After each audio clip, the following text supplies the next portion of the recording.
You're listening to the podcast against Giygas.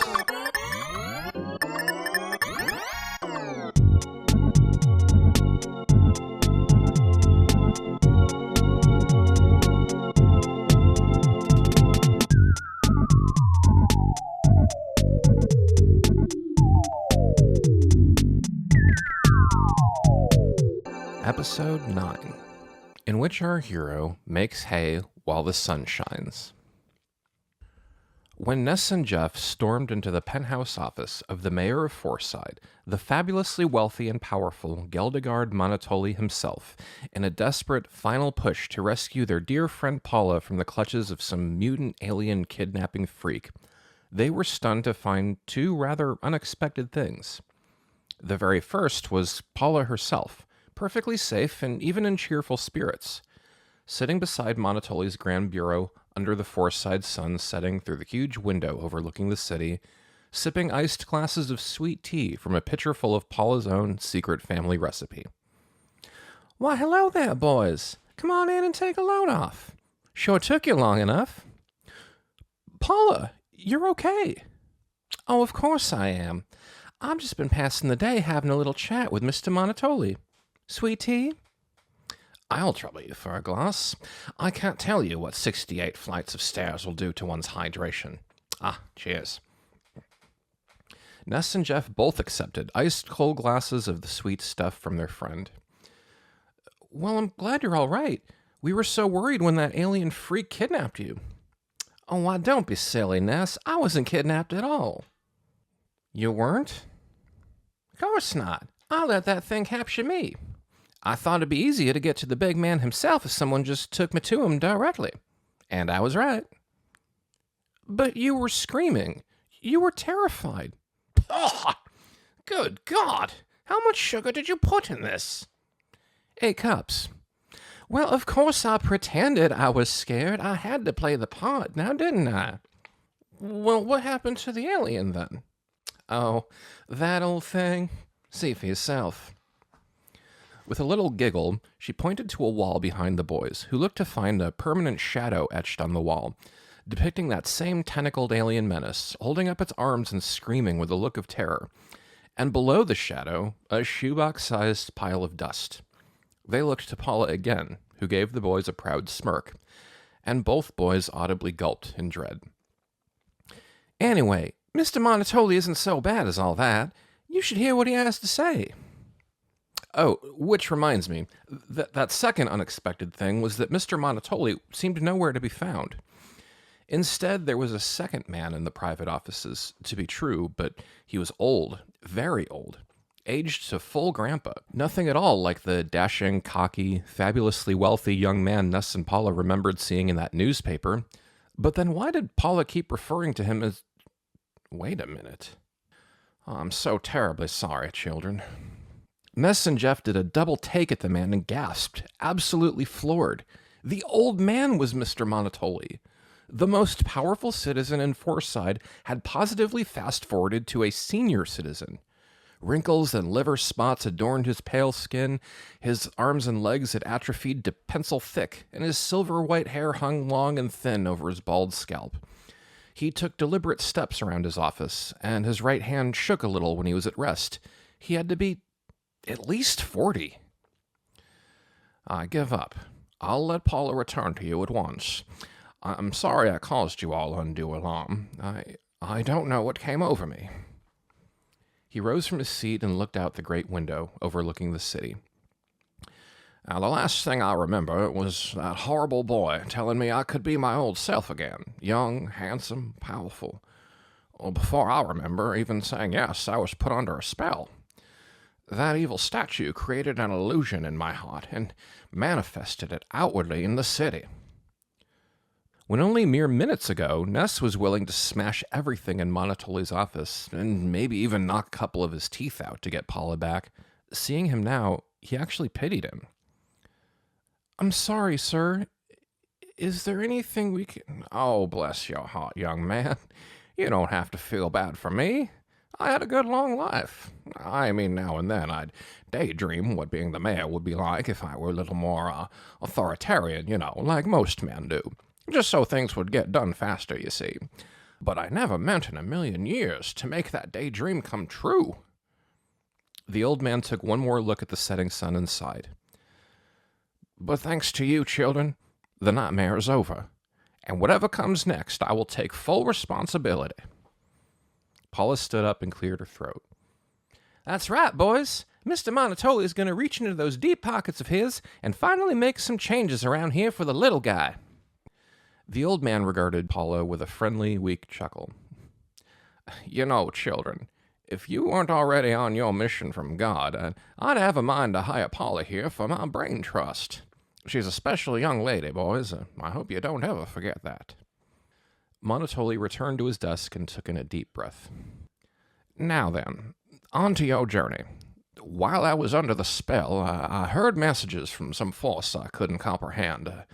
It said, "Listen to the annoying fat boy." His words, not mine.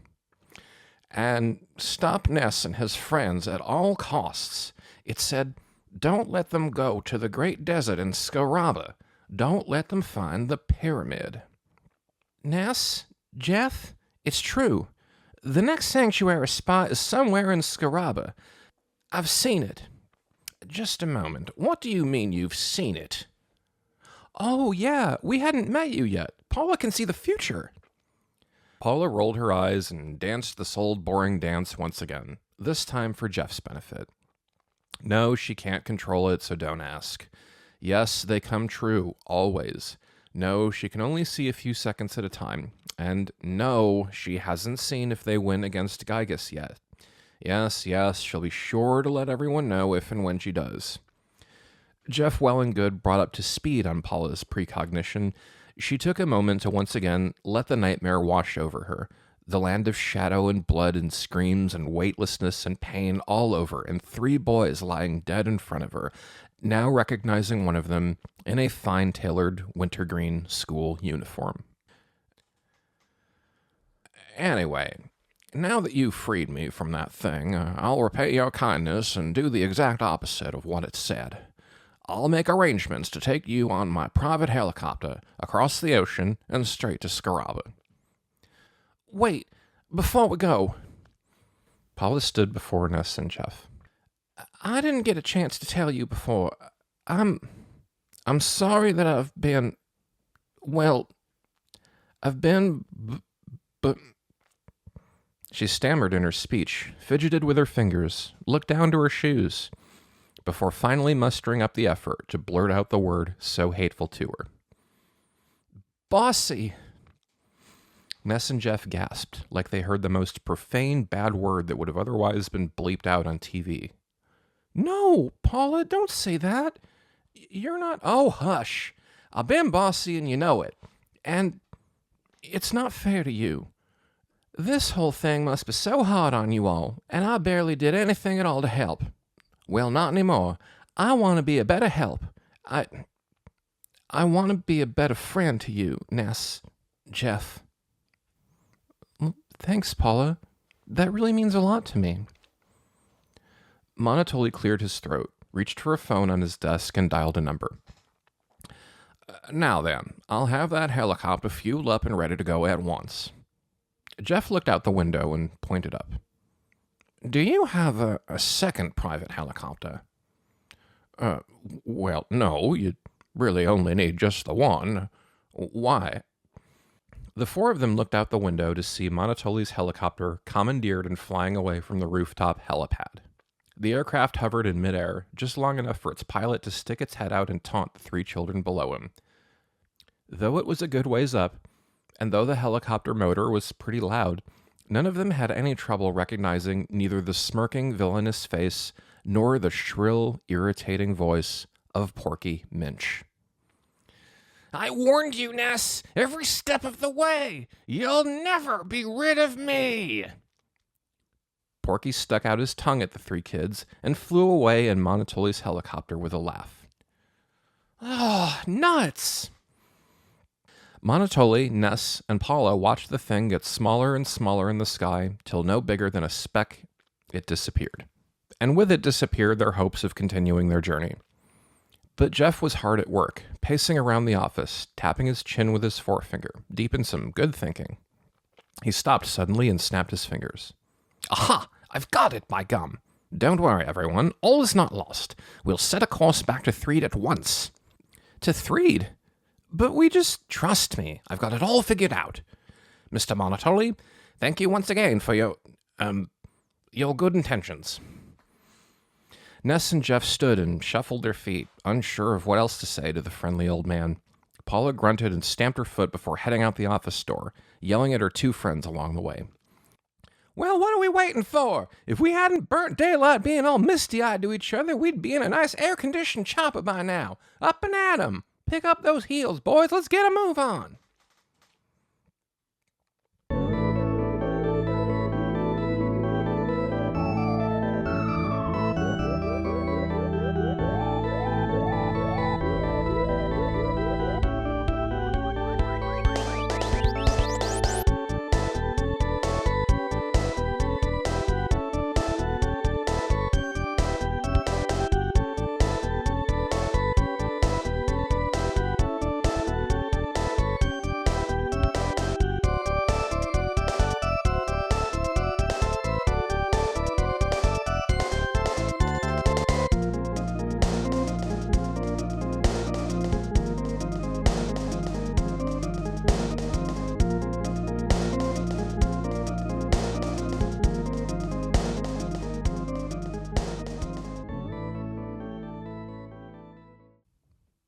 After Ness duly mailed a postcard from Fourside to his mother, this one bearing its world-famous bright red suspension bridge, the children took the soonest bus they could back to Threed, back to the circus, stopping for a bit to humor the photographer man in the sky, back to the medieval dungeon museum, and only then did Jeff triumphantly present them with the wreckage of his personal rocket ship.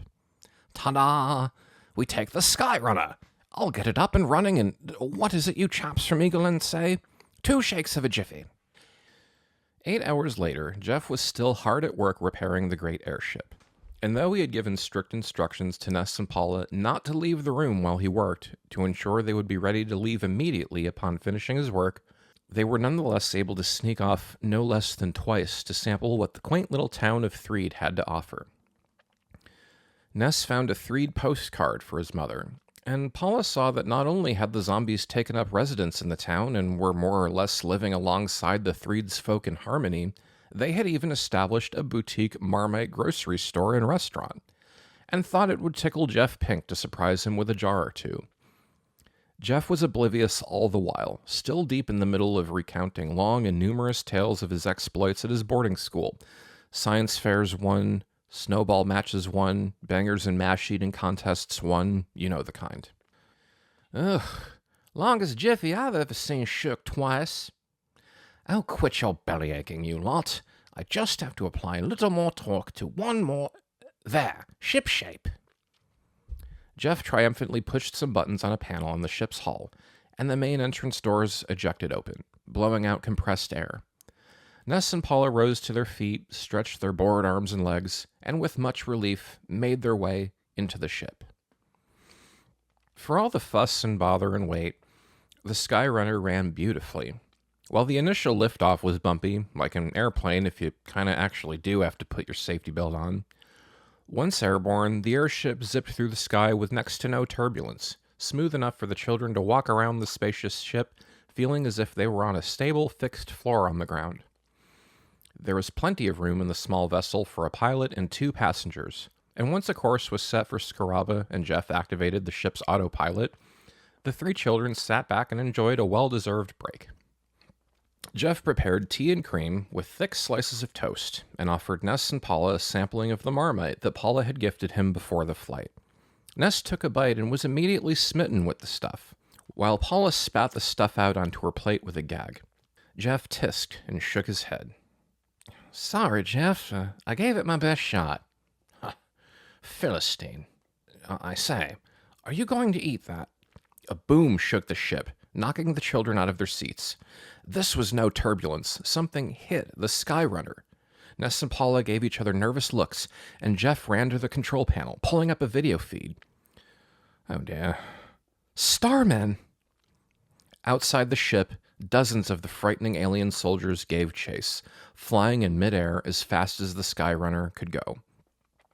It made sense in a way. The three heroes had already thwarted Giygas' major plans for invasion on the Eagle Land front, the zombie apocalypse, the Happy Cult, and the Bad Dream City of Moonside.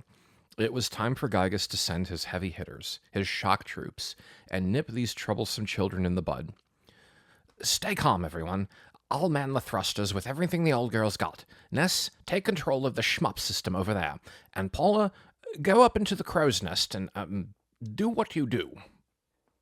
Ness ran to a control panel on the other side of the ship. It bore a joystick and video feed that rendered the hostile bogies outside as forward-facing, pixelated, frowny-faced baddies.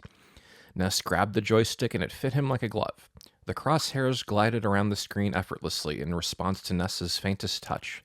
And the ship boomed when Ness pushed the red button and fired, the Skyrunner's weapons shaking the hull like the bass on a loud record player.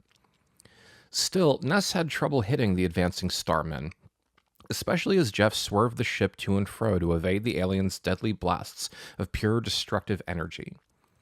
Ness wondered how he was even going to stay in his seat, let alone shoot all the starmen out of the sky. Sorry about that, old boy. You'll find a few milliseconds of latency, an unfortunate side effect that comes with the convenience of emulation. Try to feel their flight patterns and lead into them. They may be aliens, but as long as they're on this planet, they have to follow the laws of physics as good as anyone else. And don't be afraid to switch to spreader shot when your enemies also spread out. Ness scrambled back to the console and took in a deep breath. He concentrated on the screen and tried Jeff's advice. While the starman still evaded his shots, he was adapting, getting closer and closer to hitting the targets.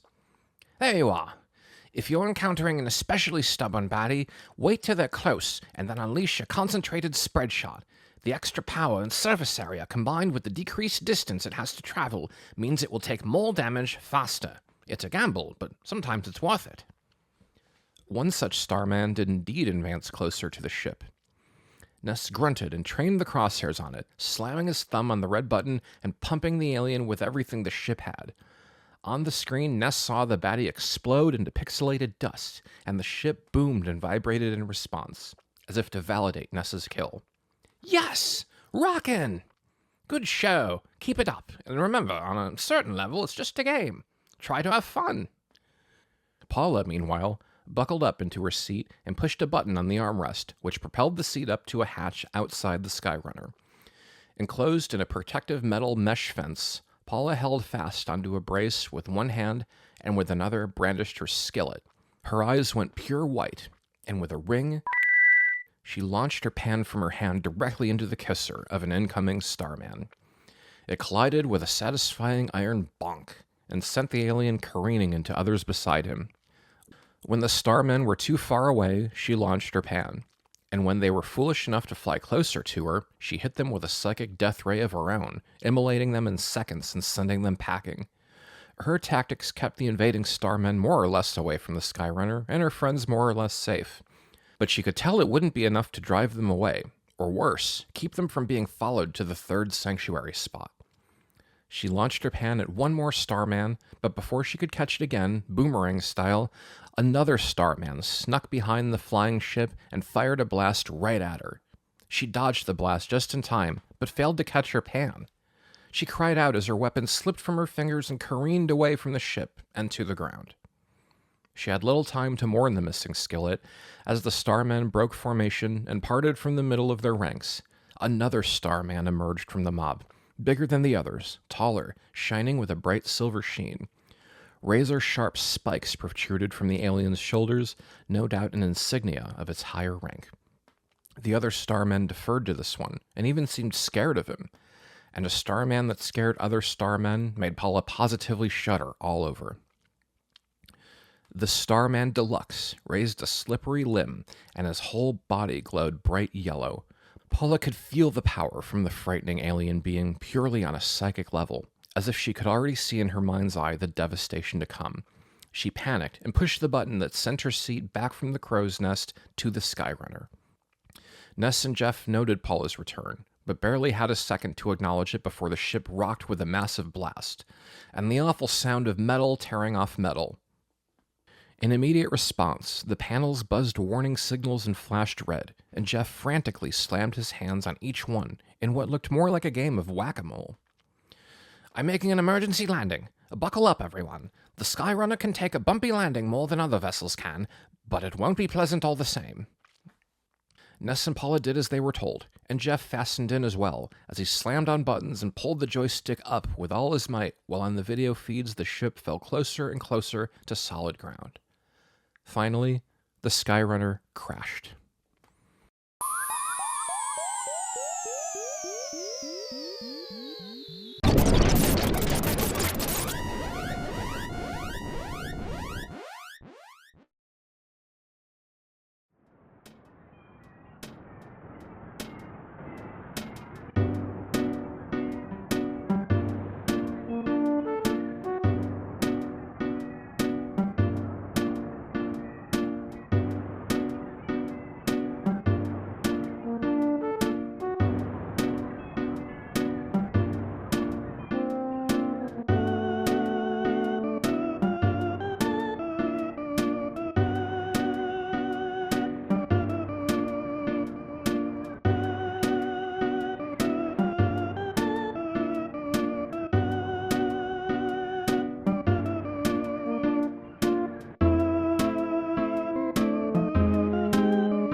Nothing moved for a long while as the broken ship smoked and sputtered.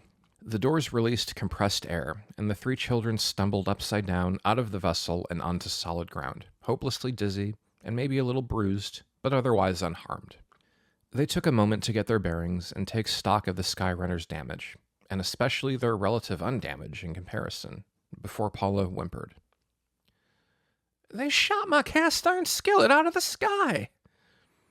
"It's all right, Paula. At least you're not hurt. Maybe later you can get another one." "You don't understand, Ness. You get one cast iron skillet, and it's supposed to last you the rest of your life. It's my skillet. I can't just get another one." Paula sighed and looked off into the sky, mourning the loss of her beloved pan with the same rigor that another child might for the loss of their pet. Ness patted her on the shoulder. "Don't worry. I'm sure we'll find it. It's gotta be, out there, somewhere, in the whole wide world." Though Ness was still kind of new to cheering up girls in general, Paula acknowledged the effort all the same and nodded to him as if to say, "Thanks, I needed that." Finally looking around, they found themselves on sand, right by the salty ocean. Palm trees dotted the shore, and not far beyond them they could see a bustling beachside town with little shops and open-air bistros. The beach was littered with vacationers, tanning on towels or lying under umbrellas or dipping in the clear, briny water. "Speaking of that, where in the world are we? Do you know where we landed, Jeff?" "Jeff?" They also noticed Jeff for the first time, whose eyes darted around his surroundings with a look of horror. His breath was labored, and he frequently wiped sweat off his brow. "Oh dear. It seems we crash-landed off course to the eternal tropical paradise and perpetual tourist trap of summers." "Are you okay?" "Oh yes, right as rain. It's just a little..." "It is warm, isn't it? My dad says it's the humidity that really gets you." Jeff's eyes began to spin as he took dizzied steps back and forth. "Yes, old boy. It's the humidity indeed. It was also, historically, during the age of exploration, you see, for the intrepid sailors who hailed from winters." Jeff staggered back, almost toppling over. and Ness just barely caught him in time. Oh, be careful. Not to worry. I'll be all right. I think if I just keep the old jacket on my shoulders, roll up my sleeves, I should be... Jeff tried exactly this, and got to draping his blazer on his shoulder, untying his bow tie, and rolling up the right sleeve of his white Oxford shirt, before he fainted head over heels onto the sand. Paula made a beeline to him and waved her hand over his face. Jeff! Oh, you poor thing. Ness, go get some water. Ness ran off and soon returned with as many bottles of ice-cold water he could carry, and after hosing down Jeff's face with one or two, allowing him to guzzle 2 or 3 more whole, and wetting down a cold towel to keep around his head, Jeff more or less recovered from his temporary heat stroke. All right, now we have to find some way to get to Scaraba. We were already delayed by our stay in Fourside, so there's no time to lose. But how... And then, Ness heard it. The sound of rock music. The delay of a hard hit of a snare heard a mile away. Faint notes of a saxophone going nowhere in particular. Could it be? He looked further along the shore, and there it was. A yacht. And as everyone knows, where there's a yacht, there's yacht rock. Come on, I have an idea. They ran as fast as they could to the yacht, and Ness confidently approached the bouncer guarding the ramp leading up to the deck. He dropped his name to the man, and Jeff and Paula were amazed to find that it worked. Running up to the deck, they encountered none other than the world-famous Runaway 5, who were, fortunately for Ness, just wrapping up their latest show. The crowd milled away back to the beach, and the band warmly greeted the children. Hey, hey, young squire, how's it been hanging? Oh, still, rockin'. Say, we were wondering if you could do some real Runaway 5 fans a real Runaway 5 favor. Of course. You bailed us out of that dead-end theater in the sticks. Anything for you kids, just name it. Rockin'. We need to join you on your world tour one more time and hitch a ride. Can you help us? Of course, young squire. That is, once the world tour starts up again. Ness groaned. You don't mean... On cue, a man in a flashy suit appeared before the children, brandishing a contract in their faces. That's right! The Runaway 5 have signed on to an exclusive deal with me! My ship, my resort! And unless they have 1,000,000 big ones, the Runaway 5 are gonna be a summer band! Forever! Ness knew what to do next, though he doubted it would work all the same. He plunked a quarter into a payphone and dialed a number in Tokyo. Gee, I don't know, Slugger. I want to help you, and I want to help the Runaway 5, but I don't have $1 million. And if I asked my boss for $1 million and he actually gave it to me, I think we'd both go to jail. Oh, nuts! Well, that's okay, Dad. I figured as much. Say, you're in Summers, right? Did you hear about this Diamond Caves? Looks like some rich guy or other commissioned a big dig there. Maybe try throwing in with him. You might find something neat there. Diamond Caves? It's worth a shot. Hey, Ness, did you ever hear this saying before? Work to exhaustion when you're young. They've been saying it around the office a lot. I think it means something like, make hay while the sun shines. It might help you out, just in case you're ever feeling down in the dumps, like nothing's going right, Think about it. Okay, I will. And thanks again, Dad. Till next time. You got it, Slugger. Till next time. Work to exhaustion while you're young. Make hay while the sun shines. Ness had not a clue what either of those sayings meant, but the chat with his father galvanized him all the same. He could feel in his bones that they were only a day or so away from quick passage to Scaraba, then the pyramid, then finally the elusive third melody of the Soundstone. All he had to do was make good on an opportunity as soon as it was advantageous to do so.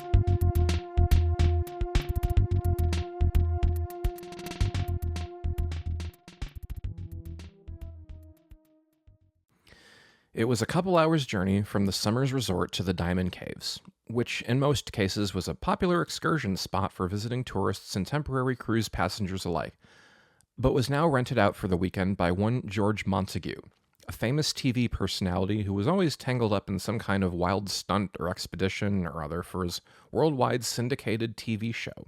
It's Montabelievable. The plan this time was to bring a professional digging and archaeology crew to excavate the fabled great treasure that was spoken of in legend by peoples long ago. Or it would have been, so he told the children, had not the site recently been attacked by a pack of huge, mutated, cannibalistic moles. Jeff paced around the dig site, tapping his chin. I think you mean human-eating moles. If they were cannibalistic, then technically speaking, they would eat their own kind, you see. At any rate, there was no work to be done getting the treasure as long as there was a clear and present danger to life and limb. When the children offered to take care of the problem for him, Mr. Montague let out a raucous laugh. Please, children, I know you mean well, and I know it would make for great TV, but all the same, I have a ethical duty to stop you from pulling a stunt like that. I assure you, there's no cause for concern. I have a rucksack full of bottle rockets, you see. Ah! No cause for concern, he says. Keep those blasted things away, young man. I won't have you causing any irreparable structural damage to my dig site. Well, okay, we won't use rockets. But my friend here can set things on fire with her mind. Yeah, I already took care of a gigantic mutated ant by myself. How bad could a few mutated moles be? Montague mulled it over with a producer nearby. On the one hand, if the children succeed, they can continue with the dig. But on the other, if they fail, well, then they don't have to share the treasure with anyone, do they? With that, Ness, Paula, and Jeff entered the imposing cave. As dizzying as the cave paths were, they followed the trail of licked clean, bleached bones and predictably met their first foe, a hulking, mangy mole with gore dripping through its sharp teeth. Welcome to your doom, children. I am one of the 5 masters of this dungeon. I believe I am the 3rd strongest among my brethren. What? Ness raised an eyebrow and cringed. But before very much could be made of the beastie, Paula wasted no time. Her eyes went white. The other boys heard a ring. And seconds later, the mole was aflame, howling and running in circles, and not long after made its way out of the cave the same way the children came. They went further in, lighting the way with a makeshift torch from an old 2x4 and some rags they found, and lit by Paula, of course. Sure enough, a second gigantic mutated mole emerged from a dark grotto and attacked. Oh, you foolish children, get ready to meet your worst nightmare. Out of all the dungeon masters I call my brothers, I am the 3rd strong... Oh, come on! We already did this bit! We did? Well, yeah, we're gonna meet 3 more, and they're all gonna say they're the 3rd, the last one, they'll be like... You faced our second strong...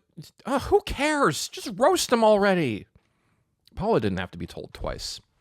She made short work of this 3rd strongest mole, just as easily as she did the 3rd strongest mole. Though the way was long, and the kids were just as much in danger of getting lost and running out of water, they nonetheless kept up the trail of bones and defeated all 5 mutated moles. And why wouldn't they? They were all only the 3rd strongest among themselves, after all.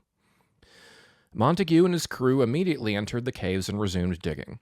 They told the children it would take a day to find what they were looking for, so they had no choice but to sample the sights and sounds of the summer's resort and beachside town for the remainder of the day.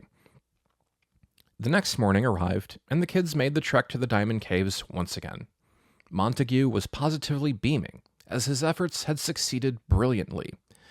He made a great show, cameras rolling, of course, of leading the children through the caves, eyes closed, no peeking, and when the spot was reached at last, he bade the children open their eyes with a triumphant ta-da! Ness scanned the cave, squinted a little, but like his companions, he could not see any sign of any treasure anywhere. Montague instead motioned to the ground, where before them lied... bones? Yes, children, dinosaur bones, the most intact fossilized skeleton of a real live Wetnosaurus ever found. Irrefutable proof that dinosaurs walked this earth millions of years ago. This'll take pride of place in the Summers Museum of Natural History. But where's the treasure? Oh, why, don't be silly, young man. This is the treasure. It's another giant step toward humankind understanding where we came from and whereupon we greet our ultimate destiny. It's a priceless treasure of science. Here. Jeff, you're not helping. What about, I don't know, a diamond or something? I thought this was called the Diamond Caves. Oh, this? Montague reached in his coat pocket and produced a huge diamond, about the size of a softball. I picked this up right when we started the dig. I didn't think anything of it. It's just a highly compressed hunk of carbon, worthless really, no scientific value whatsoever. Why? You want it? I was going to throw it out. Ness was miffed that they had wasted a whole day getting the stinking diamond, but thankful they were at least one step closer to bailing out the Runaway Five, and thereby finally heading to the Scaraba Desert, and soon after, the third sanctuary spot. The diamond was duly appraised to be worth no more, no less, than $999,999. Ness ponied up the difference with some quarters in his pocket, funds were exchanged, hands were shook, documents were torn in half, and the Runaway Five leaped for joy once again. Wahoo! You took us right out of a nightmare and right into a dream. Again. Yeah, it was no problem.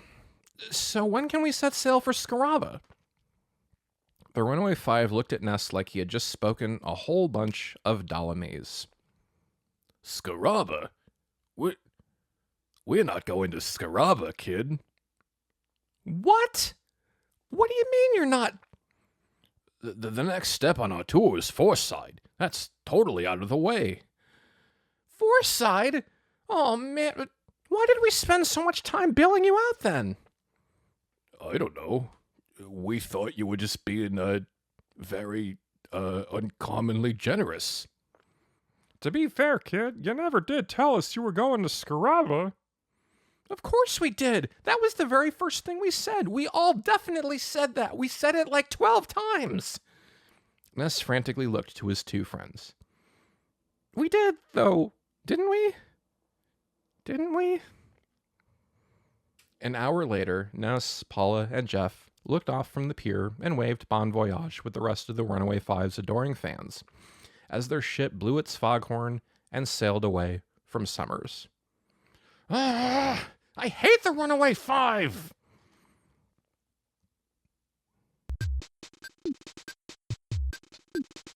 You've been listening to The Podcast Against Giygas.